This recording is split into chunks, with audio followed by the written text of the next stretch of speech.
Objektivi kryesor I këtij projektit është përmirësimi I furnizimit me ujë të gjithë qytetit, duke zëvendësuar linjat e vjetra që dalin nga stacioni I pompave, me linjë të transmetimit me kapacitet 2 herë më të madh, që do ketë efektin e vet do njihet për gjithë qytetarët. Ishte e nevojshme në gjithë zonën të ndërtohej rrjet I ri shpërndarës, punimet e cilat tashmë po I afrohen fundit.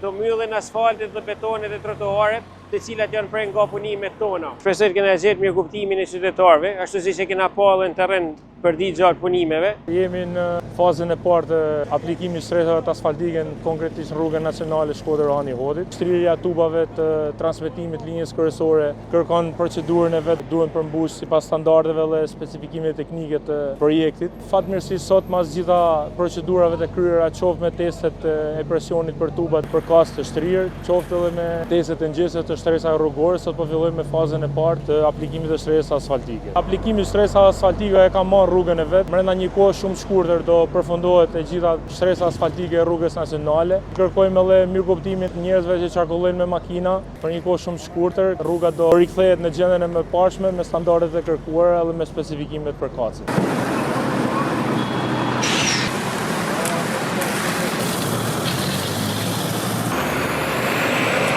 Ka fillu faza e interesimit për pikat e lidhjes, hapjen e kontratave, shtimin e numrit kontratave apo zhvendosjen e kontratave ekzistuese. Lajmëroj të gjithë që të interesohen te pikat përkatëse të ISIAS-it dhe sistemi I ri shpërndarjes të vetë në funksion sa më shpejt.